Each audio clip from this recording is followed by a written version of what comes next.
À l'heure où on est dans une phase certes euphorique, ces heures-ci, le passage, on est le lendemain du 9, donc au fond, il y a un petit air de pré-rentrée pour certains, pour les salariés, il y a un petit air d'euphorie collective à faire la fête, mais en fait, on a tous collectivement des enjeux, toutes les parties prenantes de l'entreprise l'ont, à trouver maintenant les ingrédients, les modes d'emploi pour ramener les uns et les autres dans nos collectifs de travail. Et c'est les défis qu'on va devoir porter collectivement. Ils ne sont pas les seuls, mais ils sont de façon beaucoup plus micro ceux qui se jouent pour les prochaines semaines. L'épée de Damoclès de la crise sanitaire est malgré tout encore là, il faut quand même le rappeler. On n'est pas tout à fait sorti de l'auberge, donc au fond, l'automne va être une phase assez sensible. Je crois que pour ce diagnostic entre ce qui a déjà été fait sur l'année passée et tous les travaux qui ont été lancés par le gouvernement, je pense que Anne-Laure va nous traduire cela. Mais chacun d'entre nous aura à rebondir sur les réalités immédiates, l'état des lieux et surtout maintenant quel est le mode d'emploi qu'on donne à chaque DRH ou que chaque DRH aura à jouer, manager y compris, pour réussir cette partition avec les organisations syndicales. Quelle a été la stratégie qui a sous-tendu cette action de l'État et du gouvernement depuis le démarrage de la crise? La stratégie de l'État depuis le début de la crise, vous la connaissez tous. On a bien en tête cette première stratégie qui a été la stratégie d'urgence, protéger les emplois, protéger aussi les précaires. Souvenez-vous de tout ce qu'on a fait aussi sur les intermittents, sur ce qu'on a fait sur les chômeurs et leur maintien de droit. Deuxième urgence, bien sûr, la sécurité sanitaire. Troisième grand volet, c'est le plan de relance qu'Agnès Pannier-Runacher a dû détailler de manière relativement détaillée dans la première table ronde. Un des points forts, c'est qu'il y a eu de la négociation pendant tout le temps. Enfin, je ne sais pas si vos précédents intervenants l'ont souligné, Estelle nous dira comment elle l'a vu dans les entreprises. Mais nous, notre sentiment, c'est qu'il y avait déjà eu une intensification de la négociation liée à la mise en place des ordonnances. C'est-à-dire que si vous regardez les chiffres du bilan de la négociation collective de la fin d'année dernière, on voit qu'il y a une hausse très forte du nombre d'accords qui est liée au fait que les entreprises se sont saisies visiblement des possibilités qui étaient offertes par les ordonnances sur ce point, qui était vraiment un des points qu'on cherchait. Et on voit que la crise a été un moment où le dialogue social s'est fortement développé. Alors, il s'est développé dans des conditions qui n'étaient pas évidentes, mais on n'a jamais autant parlé, je pense, de sécurité sanitaire que ces derniers mois dans les entreprises. Et on a cherché à adapter, enfin je pense que les autres acteurs ne me confirmeront pas, mais à adapter et à voir comment on pouvait mieux traiter les sujets. Tout a été discuté avec les partenaires sociaux. Je ne vous dis pas qu'on était d'accord sur tout, comme toujours, mais il y a eu une concertation massive. Et bien sûr, avec l'arrivée du Premier ministre Jean Castex, la volonté d'articuler l'ensemble des réflexions de l'agenda social, justement dans un agenda social partagé entre le gouvernement et les partenaires sociaux. Et donc en fait, moi le message principal que je voudrais faire passer, j'ai vraiment l'impression que cette crise, elle a mis en exergue ce besoin de négociation dans l'entreprise, et parce que c'est ça qui a permis l'adaptation, semble-t-il. Après, on voit qu'on n'est qu'au début, puisque avec le nouveau protocole sanitaire qui est paru hier, vous voyez bien qu'on renvoie là encore à la négociation sur la manière dont ça doit se passer, avec finalement juste une contrainte qui est encore du télétravail. Mais on ne norme pas plus, justement pour pouvoir s'adapter. On a créé le dispositif du FNE Formation à cet égard et qu'on a formé plus de 440 000 salariés l'année dernière, en 2020, qui étaient en activité partielle. Que 2021, on a reproduit le dispositif en espérant même l'élargir. On espère y consacrer 400 millions d'euros. Et là, très présentement, il y a beaucoup de formations sont travaillées avec les opérateurs de compétences pour permettre à des salariés qui n'ont pas travaillé depuis plusieurs mois de réapprendre des gestes professionnels. Alors, réapprendre n'est peut-être pas le bon terme, mais se réapproprier peut-être des gestes professionnels. Un effort fait sur les salariés en activité partielle, sur les demandeurs d'emploi. Bien sûr, un effort fait, parce qu'on sait très bien que la crise va modifier plein de choses, on va y revenir, je pense, dans le cadre de la conférence, sur certains secteurs, certains territoires. certaines pratiques de consommation, les pratiques de travail. Bien sûr, tout ça va être profondément modifié. Et du coup, bien sûr, il faut qu'on accompagne les reconversions des salariés. Et donc, il y a un dispositif qu'on est en train de mettre en place qui peine un petit peu là encore à se développer, même s'il y a déjà eu des premières réalisations, qui s'appelle Transition collective, voilà, de son petit pour les intimes, voilà, et qui vise à favoriser ça, c'est-à-dire à éviter aux salariés de passer par la case chômage et directement se former en emploi pour aller être recrutés vers des entreprises qui recrutent et qui ont un besoin. On a été impacté de manière très différente sur nos business. Il y a des business comme le TGV, par exemple. Le TGV, on est tombé à 5-6% de trafic pendant les confinements, avec un taux de fréquentation de 1% par rapport à ce qu'on connaissait d'habitude. Et entre mars 2020 et juin 2021, c'est à peu près 50% de perte de chiffre d'affaires. Alors après, il y a des business comme le TER transilien qui sont des amortisseurs, parce que c'est conventionné, c'est des délégations de services publics. La logistique a bien marché, en particulier par exemple notre filiale Géodis, grâce à qui il y avait des colis à livrer, grâce à qui on a rapatrié des masques, des vaccins, etc. Bon, a même dépassé son budget, mais globalement ça a été quand même un très gros choc sur le plan économique. Le regard des salariés et surtout le regard des managers a changé, et avec d'ailleurs un retour d'expérience qu'on est en train de faire. On a fait des enquêtes, 91% des salariés en redemandent, c'est-à-dire nous disent, après la période d'urgence sanitaire, on veut continuer à télétravailler, pas en totalité.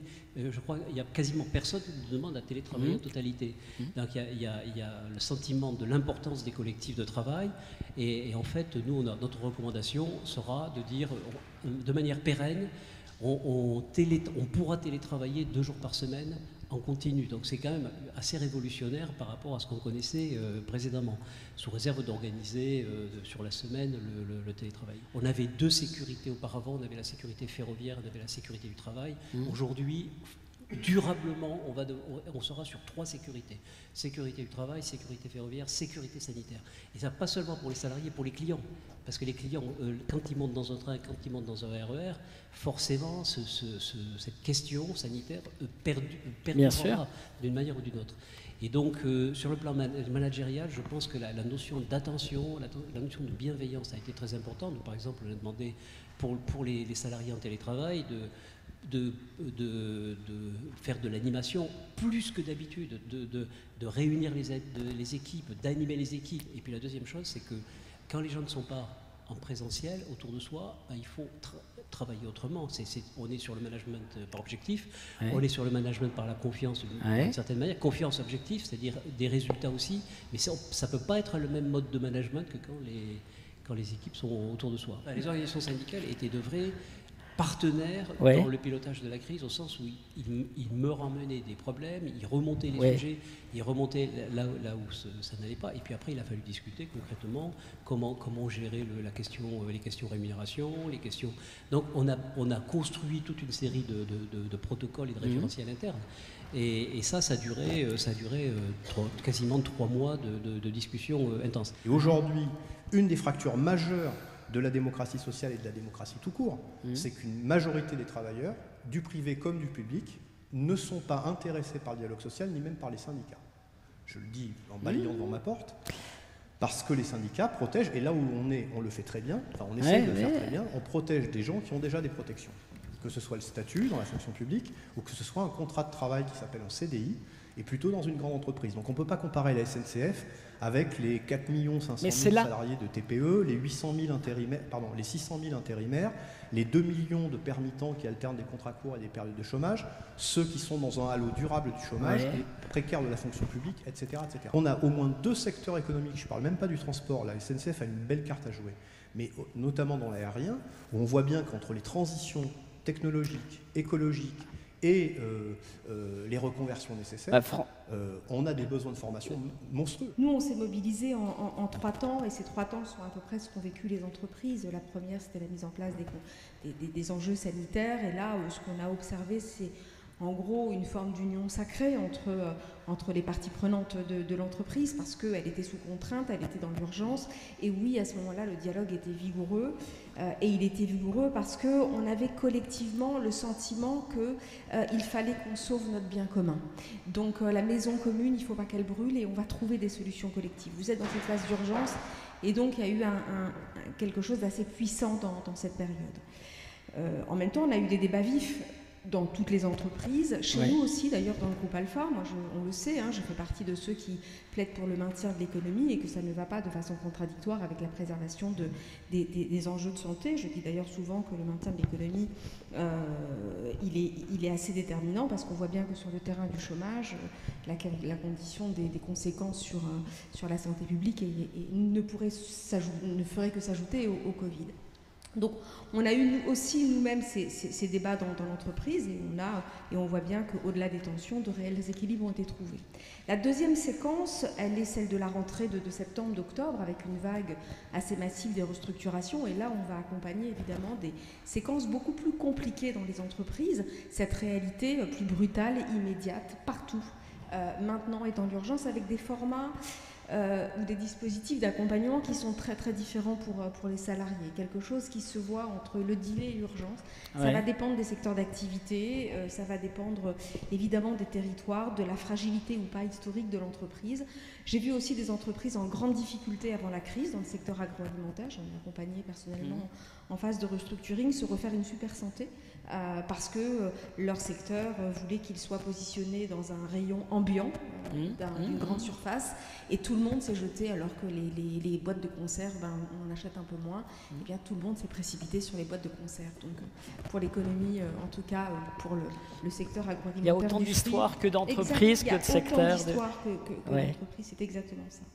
Au cours de cette période, nous, ce qu'on a observé dans les entreprises, si je prends ça sur le terrain du dialogue social, il était vigoureux, mais franchement, même si tout le monde s'est adapté assez vite en quelques mois aux outils, d'abord il s'était performant, il faut quand même reconnaître que ce dialogue à distance pour des sujets très sensibles n'est pas tout à fait le même.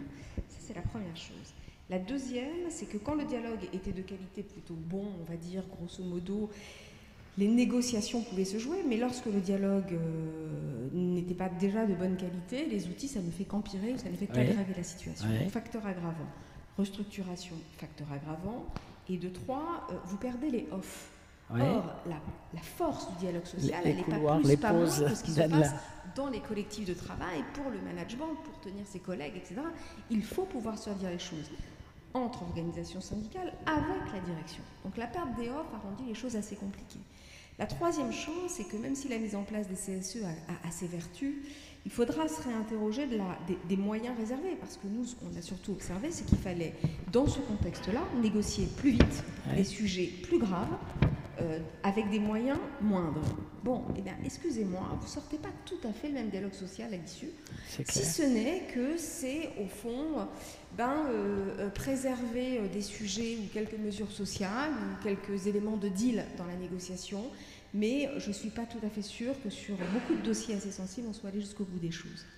La troisième séquence qu'on a vécue, elle est très organisationnelle, c'est-à-dire celle du télétravail qui a accompagné ou qui était l'amorce de la réflexion sur le sortir de crise. Mais la phase d'après, celle aujourd'hui qui se joue, c'est ce questionnement profond sur les impacts organisationnels, sur les moyens réservés à des organisations à domicile versus en collectif, sur l'ascension absolument lisible de ce qui va se jouer sur le terrain immobilier, c'est-à-dire des bureaux, et l'ascension irrésistible qu'on va avoir les uns et les autres à cette quête d'économie, parce que au fond, l'immobilier, c'est quand même le deuxième axe de décharge de l'entreprise, en tout cas le deuxième poste de charge.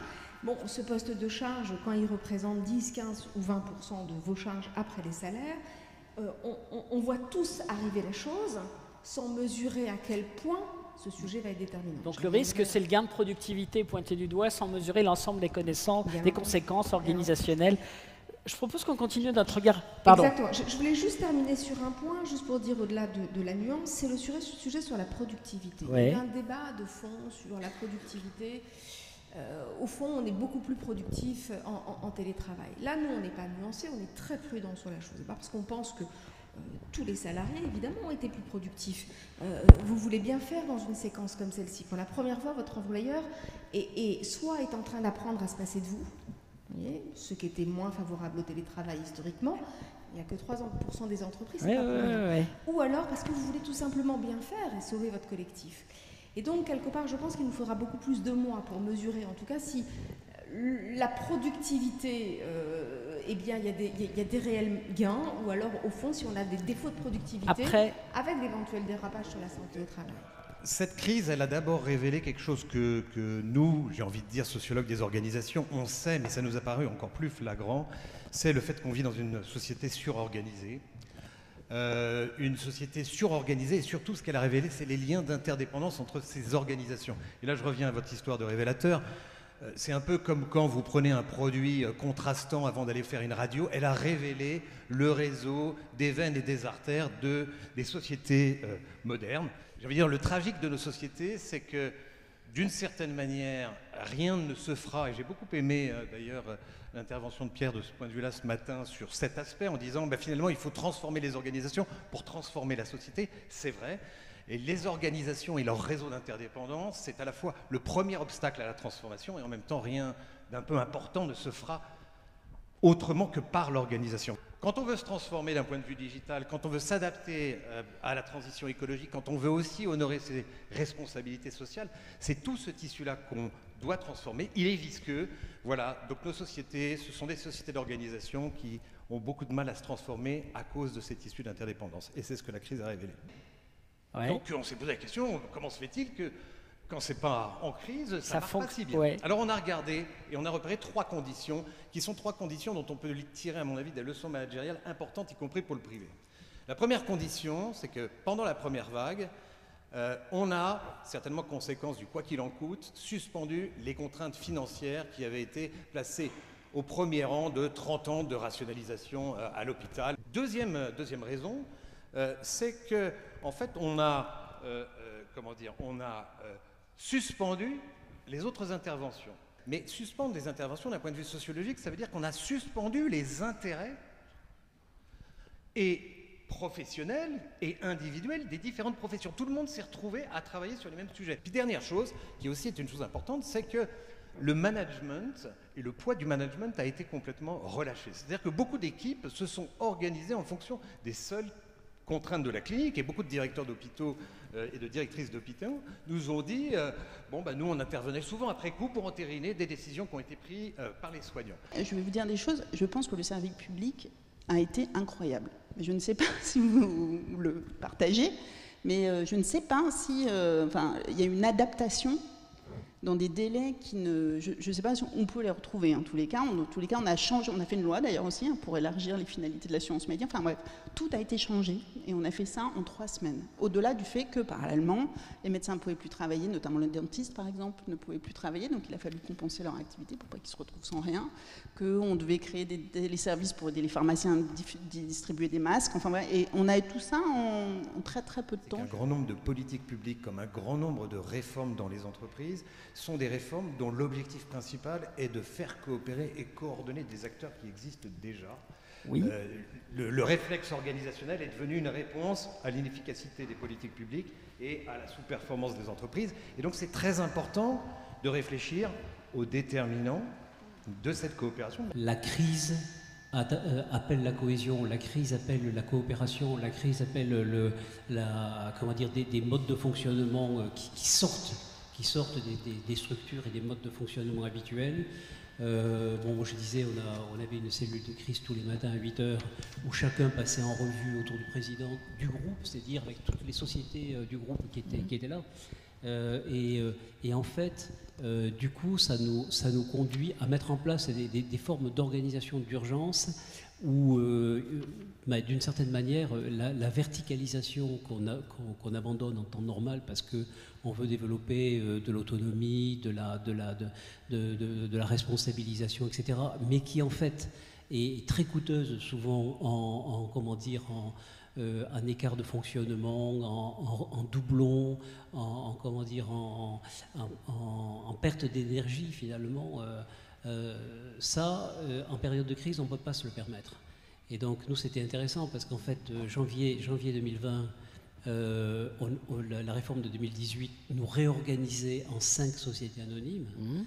Et en mars 2020, on a mis en place une organisation complètement, cohésive au niveau du groupe pour gérer la crise. Ce qui, d'une certaine manière, a été une occasion assez inattendue et exceptionnelle de fédération de ce nouveau groupe qu'on constituait. Donc c'était intéressant. Je pense qu'on a quelques mois devant nous où il faut qu'on soit très prudent, c'est-à-dire à la fois pour ne pas réactiver des rancœurs, amplifier des malaises sociaux qui vont revenir après la phase de libération qui, à mon avis, va durer jusqu'à la fin de l'été.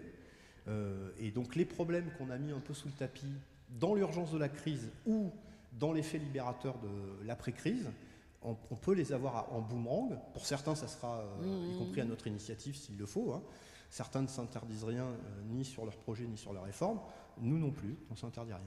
Le deal définitif de l'entreprise, je pense, pour conclure nos propos, il me semble être avant tout et définitivement sur le terrain de l'investissement dans les compétences. Les salariés, chez eux, à distance, ils ne produiront jamais la même valeur de connaissance que ce que produira le collectif. Donc l'entreprise, son gage, ça va être de trouver les conditions positives d'un plan de développement des compétences avec ses salariés, où se joue la valeur de l'entreprise, la valeur des connaissances.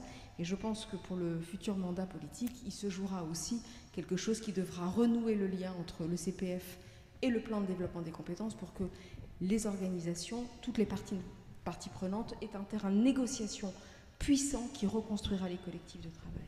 On vit à travers le télétravail, en tout cas pour les cadres, une compression quelque part, une compression du travail, une compression du temps, un peu comme que le passage aux 35 heures. C'est-à-dire le passage aux 35 heures a finalement à dégager du temps, mais à comprimer, à intensifier finalement les périodes travaillées. Et le problème, c'est que le télétravail conduit, enfin moi, tous les témoignages que j'ai au niveau des cadres, tous les témoignages, et pas simplement au niveau des CODIR, des niveau des COMEX, c'est une compression du temps, c'est-à-dire on peut démarrer à 8 heures, on peut démarrer et on finit parfois à 20 heures, sans pause, sans chat entre les... Et c'est absolument infernal. C'est-à-dire, pourquoi ? Parce que, en fait, c'est très simple de se déconnecter, de se rebrancher sur une nouvelle réunion. Il suffit qu'on soit en retard sur la réunion précédente, on arrive en retard. Et ça, c'est parfois des journées qui sont absolument horribles, quoi. Et donc là, je pense que je suis d'accord qu'on n'a pas il faut vraiment du retour d'expérience sur le sujet. Et j'insiste, je pense que c'est pas simplement le problème des cadres dirigeants. Moi, j'ai des témoignages de cadres qui sont pris dans des... Finalement, parce qu'en fait, ça donne davantage d'opportunités, de fenêtres d'organisation de réunions, de multiplication de réunions. Finalement, il n'y a pas la contrainte physique pour participer à cette réunion. J'ai mis 1h30 pour venir, j'ai peut-être 1 heure pour rentrer ce soir. Bon. Donc, du coup, le vécu du temps n'est pas le même. Et là, on a un vécu du temps, quelque part, qui est quand même assez problématique. C'était une chouette journée, c'était une chouette après-midi que de redémarrer avec la reprise, la relance, la réouverture des restaurants et avec vous, dans la salle, à distance, avec nos invités. Je pense que le groupe Alpha est particulièrement heureux et très honoré, en tout cas, de votre présence collective. Merci à Newstank aussi, qui nous accompagne dans ce projet de mise en place des débats d'aujourd'hui, transformation de demain. On vous donne rendez-vous le 30 novembre pour le prochain événement, dont on ne dévoilera pas tous les thèmes aujourd'hui. Il y a encore un petit peu de débat sur nos tribunes. Mais je pense que ces événements sont un marqueur important pour vous, pour nous, en tout cas, sur la possibilité de relancer des débats physiques. Et vous avez compris que je vais tenir une doctrine assez puissante pour les années futures sur le présentiel. Merci à tous. À Merci bientôt, Estelle. pour ceux qui suivent. Merci à tous.